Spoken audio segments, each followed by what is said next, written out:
Day 1 Spoken Hindi. Hi listeners, இன்னையிலேருந்து நம்ம spoken ஹிந்திக்கு இந்த வீடியோ எபிசோட்ஸை நம்ம ட்ராவல் பண்ண போகிறோம். ஓகே, எப்பயுமே நம்ம ஏதோ ஒரு பெரிய விஷயம் கற்றுக்கணும் அப்படின்னா அதுக்கான பேஸ் விஷயம் கற்றுக்கிட்டாந்தானே கொஞ்சம் கொஞ்சமாக என்னென்னு பார்க்க முடியும். நம்ம எல்லாருமே சின்ன வயசில் வேர்ட் ப்ராப்ளம்ஸுன்னு படிச்சிருப்போம். அதில் ஸ்டெப் 1, ஸ்டெப் 2, ஸ்டெப் 3ன்னு போவோம். ஸோ அதே மாதிரி தான் எல்லா விஷயத்துலேயும் அப்படி தான். ஸோ சேம் இயர் அப்படி தான். ஓகே, ஸ்போக்கன் ஹிந்தி அப்படின்றத நம்ம பார்க்க போகிறோம். ஏதோ ஒரு விஷயம் பண்ணுறதுக்கு முன்னாடி பேஸ் தெரிஞ்சுக்கணும்னு சொன்னோம்ல, அந்த பேஸ் என்ன அப்படின்னா இந்த ஸ்போக்கன் ஹிந்தியில் லெட்டர்ஸ். ஓகே, ஒரு லெட்டர்ஸ் எப்படி உச்சரிக்கணும், அதை எப்படி சேர்த்து நம்ம உச்சரிக்கணும் அப்படின்றது தெரிஞ்சாதான் அதை உச்சரிக்கும்போது வர்ற சத்தத்தை வச்சு அது என்ன வேர்டு, அதுக்கு என்ன மீனிங் அப்படின்றத ஸ்டெப் பை ஸ்டெப்பாக நம்ம கற்றுக்க முடியும். ஸோ அதை தான் நம்ம இன்றைக்கி பார்க்க போகிறோம். நான் ஃபஸ்ட்டு சொல்லி கொடுக்க போகிறது ஸ்வர். ஸ்வர் அப்படின்றது ஹிந்தியில் என்னென்னா வவல்ஸ் அப்படின்றது அர்த்தம். ஸோ ஹிந்தியில் லெட்டர்ஸுன்றது ஸ்வர் அப்படின்னு ஒன்று இருக்குது, வியஞ்சன்னு ஒன்று இருக்குது.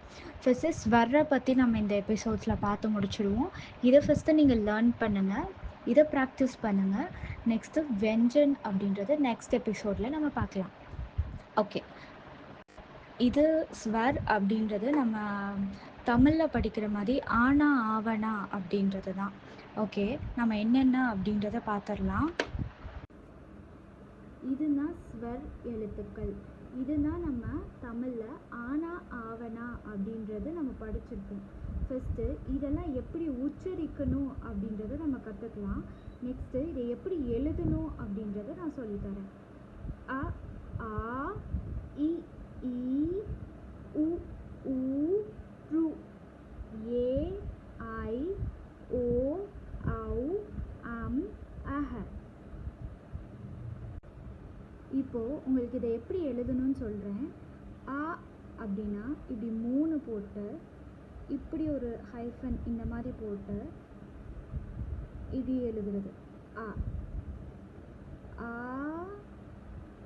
ஒரு துணைக்கால் போட்டோம் அப்படின்னா ஆ அப்படின்றது ஆகிடும். ஈ அப்படின்னா இப்படி மேலே இப்படி போட்டு எஸ் போட்டு இங்கே ஒரு சின்ன கோடு போட்டுட்டு இப்படி இழுத்து விட்டீங்க அப்படின்னா இது இ. இதுவே மேலே இப்படி சுழிச்சு விட்டீங்கன்னா இது ஈ.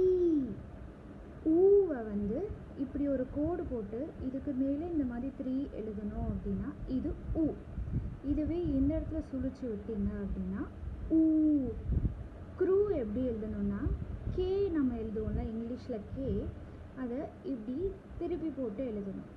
எழுதிட்டு நெக்ஸ்ட்டு ஒரு ஸ்மால் லெட்டர் எஸ், அப்புறம் இப்படி எழுதி வச்சிடணும். அவ்வளோதான் க்ரூ. ஏ அப்படின்னா எப்படி எழுதணும்னா இந்த மாதிரி. ஓகே, ஏ ஐ. ஸோ இந்த லெட்டர்ஸ்லாம் உங்களுக்கு ஈஸியாக தான் இருக்கும்னு நினைக்கிறேன். ஓ இன்னொரு கொம்பு போட்டோம் அப்படின்னா ஔ. அதே மாதிரி ஆ மேலே ஒரு புள்ளி வச்சோம் அப்படின்னா அம் அ அஹ. நம்ம அக்கண்ணான்னு சொல்கிறோம்ல அந்த மாதிரி இது அஹ. ஓகே, இப்போது நான் சொல்லி கொடுத்ததை ஃபஸ்ட் எழுத பழகுங்க அண்ட் அதை உச்சரிக்க பழகுங்க. நம்ம நெக்ஸ்ட் எபிசோடில் வியஞ்சன் பார்ப்போம். நெக்ஸ்ட்டு அப்கிரேட் பண்ணிகிட்டே வரும். பாய்.